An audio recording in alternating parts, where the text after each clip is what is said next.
kung magugustuhan mo itong overloaded, masabaw, at mainit-init na putahe na lulutuin natin ngayon. Dito po ay maghihiwa lang muna tayo ng mga kakailanganin natin para sa ating lulutuin. Maghihiwa lang tayo dyan ng bawang at maghihiwa din tayo dyan ng white onion. Maghihiwa din tayo ng carrot na pa-strips ang hiwa. Sunod na nating ipe-prepare itong mga string beans na pa-strip din nating hihiwain. And last na itong mga repolyo, hihiwain lang natin yan ng ganyang kanipis. Dito naman sa ating pan ay maglalagay lang tayo ng about half cup ng tubig.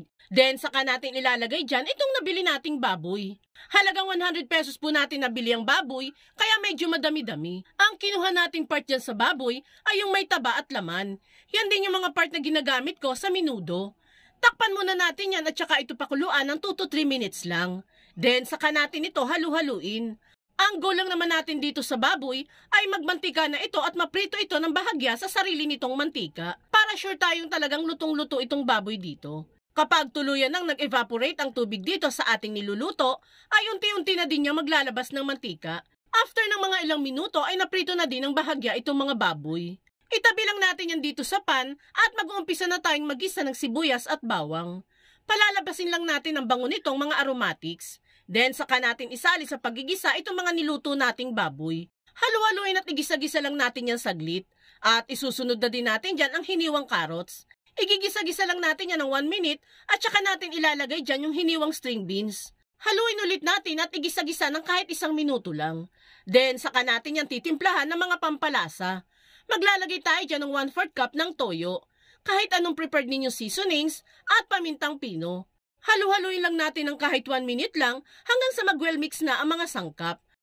Matapos mahalo-halo ay lalagay ko na din dyan yung hiniwa nating repolyo. Halu-haluin ito hanggang sa maluto na ang mga gulay natin dito. Kung nakaabot ka sa part ng video nating ito, it means na interesado ka sa niluluto natin today.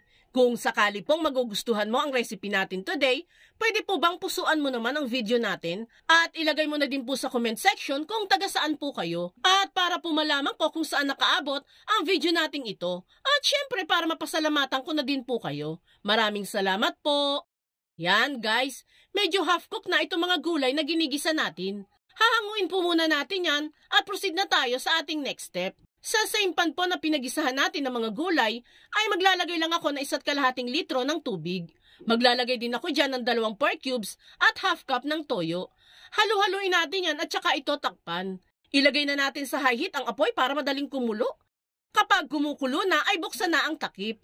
Bali nalimutan ko po palang maglagay dyan ng kaunting pamintang durog, kaya maglalagay din po tayo niyan. Then saka natin ilalagay dyan itong estimated 1/4 kilo nitong pansit bato noodles. Halu-haluin lang natin yan at saka natin takpan at pakuluan. Alam kong alam mo na itong niluluto natin. Tama po ang hula ninyo. Masabaw at overloaded na pansit bato nga po itong niluluto natin. Bale, pakukuluan lang natin yan ng about 3 minutes dito at kapag malambot na ang noodles, ay ilalagay na natin dyan lahat ng mga ginisa nating gulay. Halu-haluin lang natin yan hanggang sa mag-well combine na ang mga sangkap natin dito. Lulutuin pa natin ito ng kahit 2 minutes na lang hanggang sa maluto. Kung sakali pong ayaw ninyo ng masabaw na pansit bato, pwede nyo naman pong bawasan yung ilalagay ninyong tubig dito. And kapag okay na sa inyo ang overall na lasa nito, ay ready to serve na itong super sarap, overloaded at masabaw na pansit bato. Tingnan nyo naman guys, sobrang nakakatakam di po ba? Kaya tag mo na din ang mga friends and loved ones ninyo at subukan nyo na din gumawa nito. Salamat lagi sa panonood! Bye!